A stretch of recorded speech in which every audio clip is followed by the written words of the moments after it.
अस्सलाम वालेकुम स्टूडेंट, हम डिस्कस कर रहे थे नील बोहर एटॉमिक थ्योरी। इसमें इसने कहा था कि रदरफोर्ड के मॉडल को रिजेक्ट करके 1913 में इसने एक क्वांटम थ्योरी के नाम से एक मॉडल तैयार किया था और इसने कहा था कि एटम जो है ना, इलेक्ट्रॉन जो है एटम के न्यूक्लियस में इर्द गिर्द घूम रहा होता है। ना ही ये एनर्जी को जज़ब करता है, ना ये खारिज करता है, ना जज़ब करता है, ना ही खारिज करता है, बल्कि कंटिन्यूसली ये अपने ऑर्बिट के गिर्द जो है ना वो घूम रहा होता है।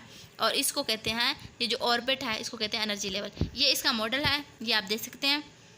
और जहाँ पे वो कहते हैं कि एनर्जी जो है ना जज़ब हो रही है, खारिज हो रही है, रिलीज़ हो रही है, ये इसका जो उन्होंने कहा था ऑर्बिट, ये के शेल है, एल शेल है, एम शेल है, ये वो ऑर्बिट्स हैं। आगे देखें, Niels Bohr model was based on the following पोस्टिट्यूड्स।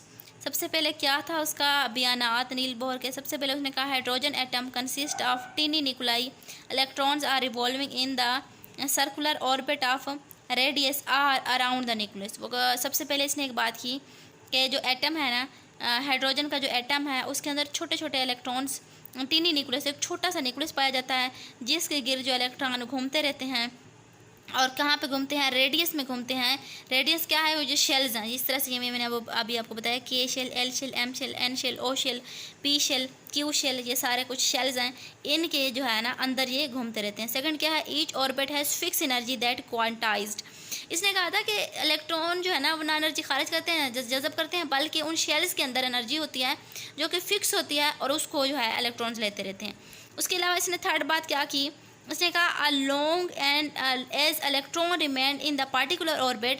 जब एक लंबे टाइम तक इलेक्ट्रॉन जो है ना एक पार्टिकुलर ऑर्बिट मदार में रहते हैं, डिड नॉट रेडिकेट और ऑब्जॉर्ब एनर्जी, ये ना एनर्जी खारिज करते हैं ना जज़ब करते हैं। द एनर्जी इज इमेट और absorb only the electron jump from the other orbit.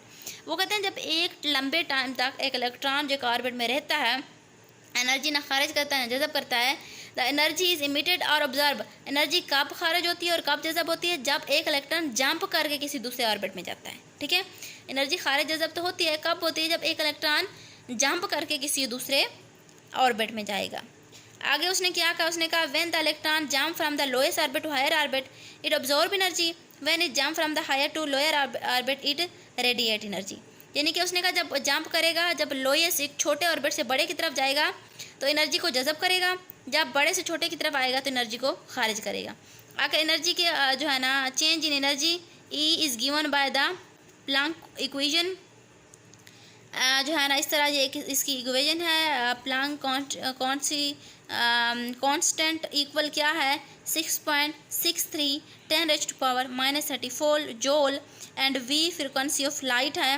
Electron can revolve only in the orbit of fix angular momentum MVR given by the, इसका फार्मूला उसने एक फिक्स किया है नील बोहर ने, where n is the quantum number of orbit and having value 1 2 3 and so on. ठीक है, तो इसकी बात उन्होंने कहा है कि क्वांटम नंबर हमारे पास n है और इसके जो लेवल्स हैं ऑर्बिट नंबर हैविंग वैल्यू, उसकी कितनी वैल्यू होती है? 1 हो सकती है, 2 हो सकती है और 3 हो सकती है। और ये जो फार्मूला दिया है MVR is equal to NH और 2 लैम्डा। और इस तरह से जो है ना ये हमारे पास नील बोहर एटॉमिक मॉडल था, जिसमें जो है ना इसने एक रदरफोर्ड को रिजेक्ट करके ये बात साबित की कि एटम जो है अपने ऑर्बिट में रहता है, ना एनर्जी खारिज करता है ना जज़ब करता है। लेकिन एनर्जी जब खारिज जज़ब तब होती है जब वो एक ऑर्बिट से दूसरे ऑर्बिट में जंप करता है। ठीक है, तो जिस तरह से इसने इस बात को साबित किया, तो आई होप सो कि आपको नील बोहर की थ्योरी अच्छी तरह से अंडरस्टैंड हो गई होगी। मिलते हैं किसी और टॉपिक के साथ, तब तक के लिए अल्लाह हाफिज़।